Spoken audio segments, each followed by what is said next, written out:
Every time you feel like you cannot go on, you feel so lost and that you're so alone.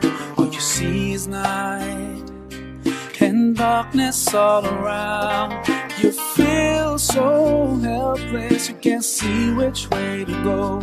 Don't despair and never lose hope, 'cause Allah is always by your side. Inch'Allah, Inch'Allah. Alaykoum wa rahmatullahi wa barakatuh. Moi je pense que l'erreur ou l'ignorance de ce qui se passe ici en Europe, c'est qu'il y a des gens qui parlent des problèmes européens et qui ne le vivent pas.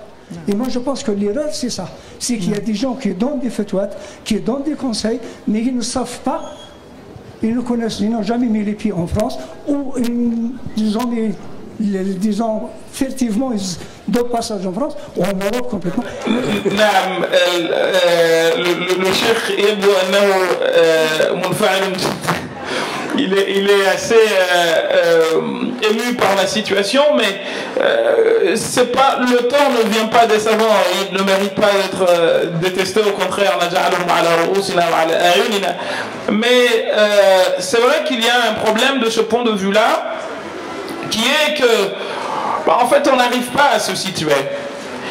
Et on dit souvent que la jeunesse, ici, en France, en Europe en général et en France en particulier, souffre d'un problème de repère. Qui est-il, le jeune? Est-ce qu'il est français? Du bled de son pays? Le père et la mère voudraient qu'il soit du bled, sauf qu'il ne connaît du bled que le couscous, la plupart du temps, ou le mafé, s'il est d'origine sénégalaise. Et du coup, on veut faire en sorte qu'une personne qui est d'un monde appartienne à un monde dont il ne connaît pas ni les codes, ni les modes de vie, ni rien du tout. Et quand on est dans cette situation-là, c'est ce qu'on disait tout à l'heure, on est dans une schizophrénie. Donc on nous demande de penser comme les autres alors que nous n'avons pas le même épistémé. Nous n'avons pas... L'environnement dans lequel nous naissons conditionne beaucoup notre façon de voir le monde.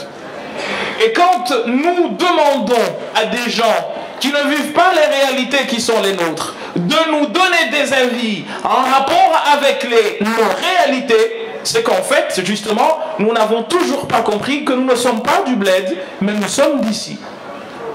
Et tant que cette réalité-là ne sera pas comprise, on aura toujours ce problème-là. Il faut qu'on arrive à s'identifier. Et de ce point de vue-là, le musulman ne devrait avoir aucun problème. Parce que le musulman, il n'est pas attaché à une terre en tant que telle. Il est attaché à l'esprit universel. Le prophète sallallahu alayhi wa sallam dit dans un hadith que Ahmed et d'autres ont recueilli, Zouwiyat li al-ard. Dieu m'a montré la terre. Sharqan wa gharban. De l'Orient à l'Occident.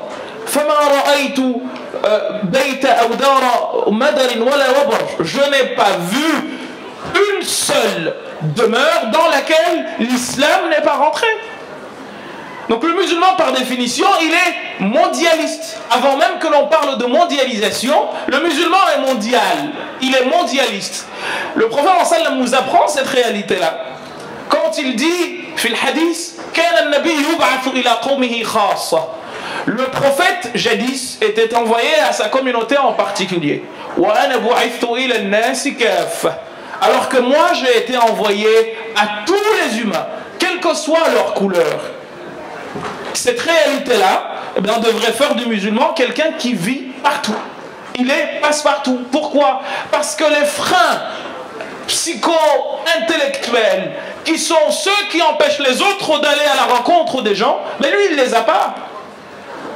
Pourquoi? Parce que le livre l'incite justement à aller à la rencontre de l'autre, parce que c'est à travers l'autre qu'il sait qui il est. En vous regardant, je sais qui je suis. Donc je n'ai pas peur de vous, parce qu'au contraire j'ai besoin de vous pour savoir qui je suis. Le musulman, c'est ça sa philosophie.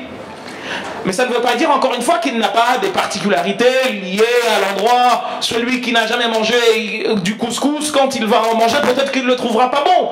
ce n'est pas là le problème. Le problème réside dans la façon de voir les choses. Celui-ci, il est différent de moi sur des points, mais il est mon semblable sur 99% des cas. Quand on rend une fatwa venant d'un pays, c'est normal parce qu'on ne connaît pas les problèmes du pays dans lequel se trouve la personne qui a demandé. Et l'imam Ja'far ibn Muhammad Ja'far al-Sadiq a dit que parmi les conditions de la fatwa, il faut que la personne soit imbue de manière fondamentale de la science ou des sciences du contexte. Où se trouve la personne? Qui me pose la question? Quelqu'un peut venir me demander: est-ce que je peux acheter un couteau? Je lui dis haram. Et un autre peut venir me demander: est-ce que je peux acheter un couteau? Je lui dis naam. Pourquoi? Mais si je vois quelqu'un qui est en train de se disputer avec une autre, qu'ils en sont venus aux mains, qui vient voir juste à côté, je vends des couteaux, il me dit donne-moi un couteau, si je le vends, c'est que je suis complice. Donc si ceux à qui on pose les questions, comme ceux qui leur posent les questions, ils ne se remettent pas dans ce contexte-là, c'est normal qu'il y ait des problèmes. Le problème, c'est que ici en France, il y a des savants, de très grands savants. Mais comme on dit en arabe, Motribul Hayy la yotrib. Le musicien du coin, on est habitué. Nul n'est prophète en son pays, disait-on avant. Inshallah, you'll find your way. Inshallah, inshallah, inshallah, you'll find your way.